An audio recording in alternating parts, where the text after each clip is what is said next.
Zacarias. Panawagan upang manumbalik sa Diyos. Unang kabanata. May sinabi ang Panginoon kay Propeta Zacarias noong 8 buwan ng 2 taon ng paghahari ni Darius sa Persya. Si Zacarias ay anak ni Berekia na anak ni Ido. Inutusan ng Panginoong makapangyarihan si Zacarias na sabihin ito sa mga mamamayan ng Israel, "Matindi ang galit ko sa inyong mga ninuno, kaya magbalik loob na kayo sa akin, at manunumbalik ako sa inyo. Huwag ninyong gayahin ang ginawa ng inyong mga ninuno. Inutusan ko noon ang mga propeta na pagsabihan silang talikuran na nila ang kanilang mga ginagawang masama. Ngunit hindi sila nakinig. Hindi sila sumunod sa akin.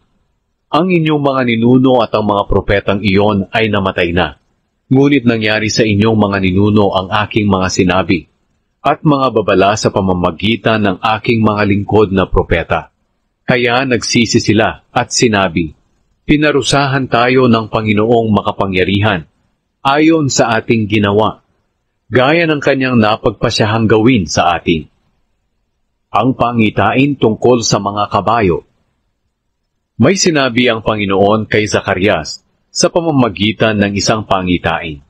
Nangyari ito noong gabi ng 24, buwan ng Shebat, 11 buwan, noong 2 taon ng paghahari ni Darius. At ito ang ipinahayag ni Zacarias. Nakita ko ang isang tao na nakasakay sa kabayong kulay pula, na nakatigil sa isang patag na lugar na may mga puno ng mirto. Sa likuran niya ay may nakasakay sa kabayong pula, kayumanggi at puti.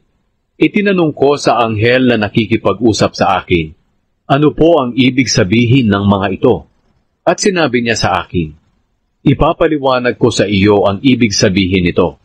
Ang taong nakatayo malapit sa mga puno ng mirto ang siyang nagpaliwanag sa akin." Sinabi niya, "Ang mga mangangabayong iyon ay pinadala ng Panginoon upang umikot sa buong mundo." Sinabi ng mga mangangabayo sa anghel ng Panginoon na nakatayo malapit sa mga puno ng mirto, "Nalibot na namin ang buong mundo at nakita naming tahimik ito." Sinabi ng anghel ng Panginoon, "Makapangyarihang Panginoon, hanggang kailan niyo pa pahihirapan ang Jerusalem at ang iba pang bayan ng Huda? May 70 taon na po kayong galit sa kanila." Ang isinagot ng Panginoon sa anghel ay magagandang salita at nakapagbigay ng kaaliwan. At sinabi sa akin ng anghel na sabihin ko itong mga sinabi ng makapangyarihang Panginoon.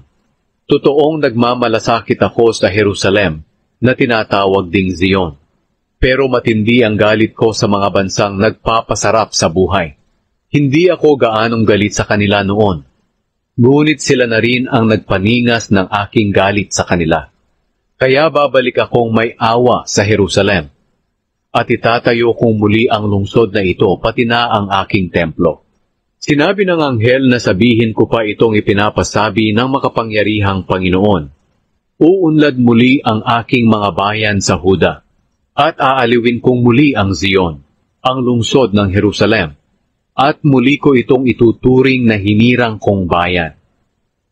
Ang pangitain tungkol sa 4 na sungay at 4 na panday. Pagkatapos, tumingala ako at nakita ko ang 4 na sungay. Tinanong ko ang anghel na nakikipag-usap sa akin, "Ano ang ibig sabihin ng mga sungay na ito?" Sumagot siya, "Ang mga sungay ay ang mga bansang nagpakalat sa mga mamamayan ng Israel, Huda at Jerusalem." Pagkatapos, ipinakita sa akin ng Panginoon ang 4 na panday. Itinanong ko, "Ano ang gagawin nila?" Sumagot siya, "Sisindakin nila at wawasakin ang mga sungay." Ang mga sungay na ito ay ang mga bansang lubusang nagwasak sa Huda at nagpangalat sa kaniyang mga mamamayan.